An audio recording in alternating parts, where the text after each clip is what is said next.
السلام عليكم ورحمة الله وبركاته. الحمد لله. اللهم صل على محمد وعلى آل محمد كما صليت على إبراهيم وعلى آل إبراهيم إنك حميد مجيد. മഹാത്ഭുതം ഖുർആൻ എന്ന വിഷയത്തെ ആസ്പദമാക്കിക്കൊണ്ട് ഇൻസൈറ്റ് ഇസ്ലാമിക് എക്സ്പ്രഷന്റെ 2ാം ദിവസമായ ഇന്ന് ഈ സമ്മേളനം ഉദ്ഘാടനം ചെയ്യുന്നത് Kondotty block panchayat president P A Jabbar Haji. അദ്ദേഹത്തെ ആദരപൂർവ്വം ക്ഷണിച്ചുകൊണ്ടുന്നു.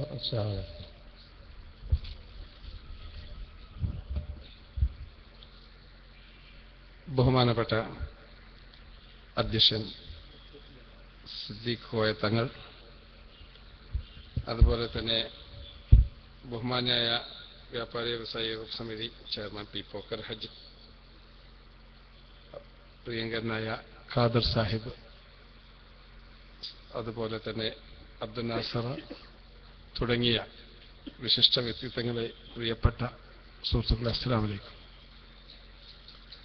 വളരെ നഷ്ടബോധത്തോടു കൂടിയാണ് ഞാൻ ഈ ഉദ്ഘാടനത്തിൽ നിൽക്കുന്നത്. ഈ എക്സിബിഷൻ ഒന്ന് ചുറ്റി ഒരു 10 മിനിറ്റേ ആയിട്ടുള്ളൂ. ഹൃദയത്തിലേക്ക് വല്ലാത്ത ഒരു ആത്മീയമായൊരു സന്നിവേശം എന്ന് പറയാം. അല്പം വാക്കുകളിലൂടെ തന്നെ എനിക്ക് മനസ്സിലാക്കാൻ കഴിഞ്ഞു. തീർച്ചയായിട്ടും ഞാൻ സന്ദർശകനായി നാളെയോ മറ്റന്നാളോ ഇവിടെ എത്തും. തിരക്ക് പിടിച്ചതുകൊണ്ടാണ് എനിക്കത് പൂർണ്ണമായി ആ ഇൻസൈറ്റ്, ഖുർആന്റെ ഇൻസൈറ്റ്, അത് കൂടുതൽ ശ്രദ്ധിക്കാൻ കഴിയാതെ പോയത്. ഏതായാലും ഞാൻ അഭിനന്ദിക്കുകയാണ്.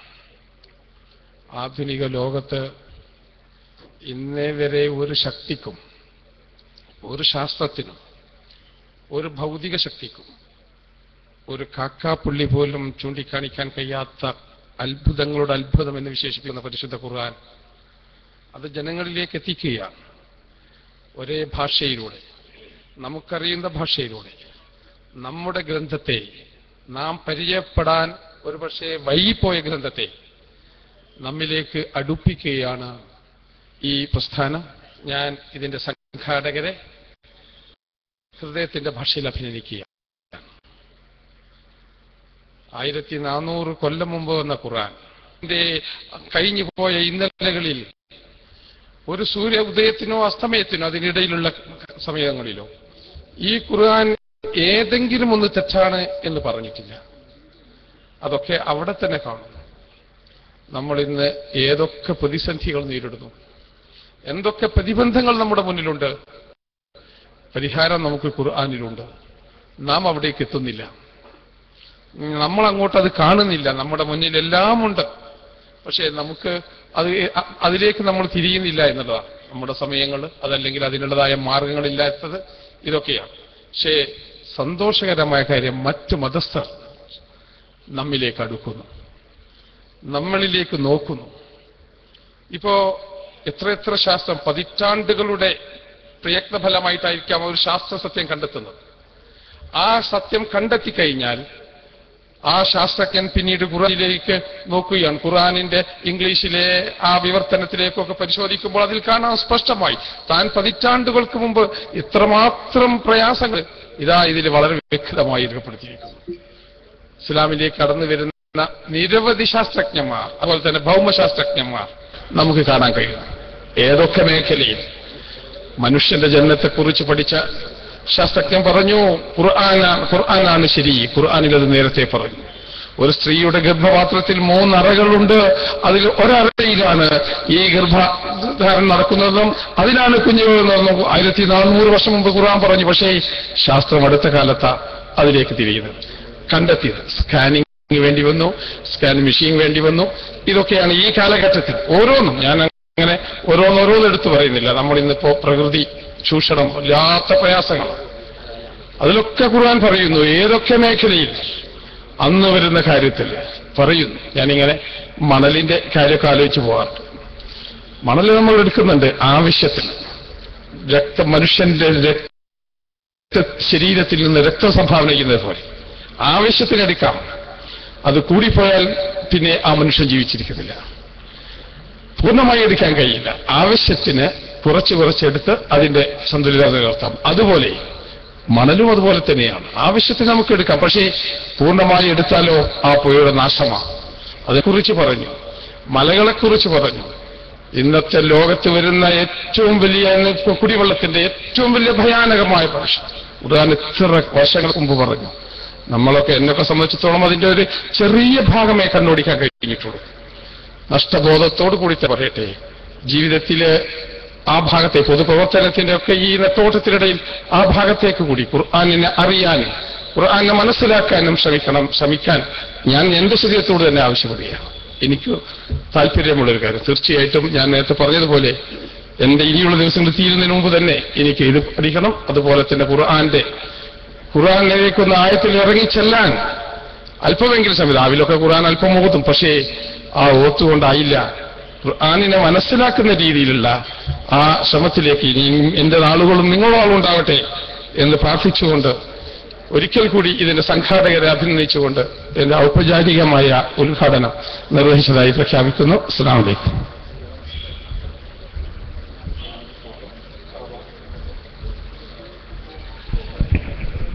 ഈ മഹാത്ഭുതം ഖുർആൻ എന്ന ഇൻസൈറ്റ് എക്സിബിഷന്റെ രണ്ടാം ദിനമായ ഇന്നത്തെ പരിപാടിയുടെ ഔപചാരികമായ ഉദ്ഘാടന കർമ്മം നിർവഹിച്ച ബഹുമാന്യനായ Kondotty block panchayat president PA Jabbar ഹാജിക്ക് സംഘാടക സമിതിയുടെ ഹൃദ്യമായ നന്ദി രേഖപ്പെടുത്തുന്നതോടൊപ്പം തന്നെ ഈ പരിപാടിക്ക് ആശംസ അർപ്പിച്ചുകൊണ്ട് പോക്കർ ഹാജി വ്യാപാരി വ്യവസായ ഏകോപന സമിതിയുടെ പോക്കർ ഹാജിയെ സാദരം ക്ഷണിച്ചുകൊള്ളുന്നു.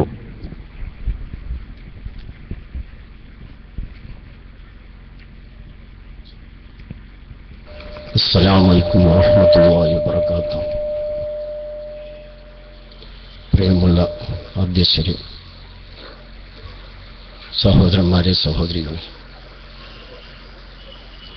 ഇസ്ലാമിനെ കുറിച്ചുള്ള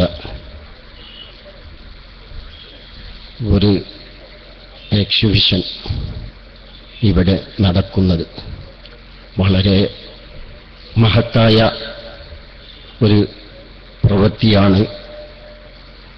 ഈ പ്രവൃത്തിയിൽ കൂടെ ഏതെങ്കിലും ഒരു മനുഷ്യൻ ഹിദായത്തിലായാൽ ഈ സംഘാടകർക്ക് അതിന്റെ വല്ലാത്തൊരു പ്രതിഫലം കിട്ടുന്ന ഒരു മഹത്തായ ദയവയാണ് ഈ നടന്നുകൊണ്ടിരിക്കുന്നത്. ഇങ്ങനെ ഇതുപോലെ തന്നെ ഇസ്ലാമിനെ കുറിച്ച് സന്ദേശങ്ങൾ എത്തിക്കേണ്ട സ്ഥലത്ത് എത്തിക്കപ്പെടാതെ പോകുന്നു എന്നുള്ളതിനെക്കുറിച്ച് നാം ഓരോരുത്തരും ചിന്തിക്കേണ്ട ഒരവസ്ഥയാണ് ഇന്ന് കാണുന്നത്. ഇസ്ലാമിനെ കുറിച്ച് എത്തേണ്ട സ്ഥലങ്ങൾ ഒരുപാടുണ്ട്. കാരണം നമുക്ക് ഈ ഇസ്ലാം മതം വെട്ടിച്ചു തന്ന ആ കാലഘട്ടത്തെ നാം ചിന്തിക്കുക.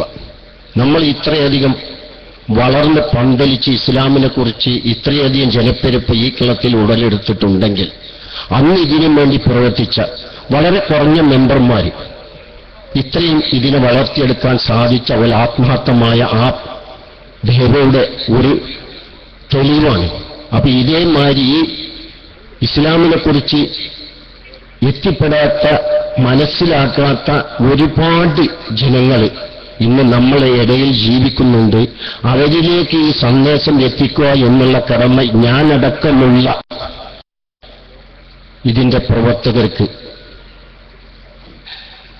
നിർബന്ധമുള്ളൊരു കാര്യമാണ്. അതിന് നാം ഓരോരുത്തരും പരിശ്രമിക്കണം എന്നാണ് നിങ്ങളോട് എനിക്ക് ആദ്യമായി പറയാനുള്ളത്. മറ്റൊന്ന്, നമ്മുടെ ഇടയിൽ തന്നെ സത്യം പറഞ്ഞാൽ ഇസ്ലാമിന്റെ കാതലായ 11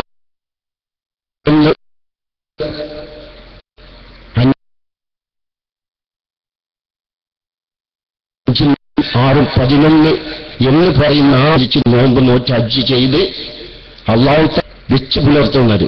എങ്ങനെയാണ് നമുക്ക് ഈ വിദ്വേഷവും വൈരാഗ്യവും കിബറും പോരും എങ്ങനെ ഉടലെടുത്തു? അപ്പൊ നമ്മൾ ഈ 11 കാര്യത്തിൽ അടിയുറച്ച് വിശ്വസിക്കുന്നില്ലേ എന്നൊരു സംശയം എന്റെ മനസ്സിൽ വന്നുപോയിട്ടുണ്ട്. അതിനെല്ലാം കാരണം നമ്മൾ ചിന്തിക്കുക, ചില മനുഷ്യർക്ക്, നമ്മളെ മനുഷ്യരിടയിലെ കൂട്ടത്തിൽ ചില മനുഷ്യർക്ക് ഒരു ധാരണയുണ്ട്.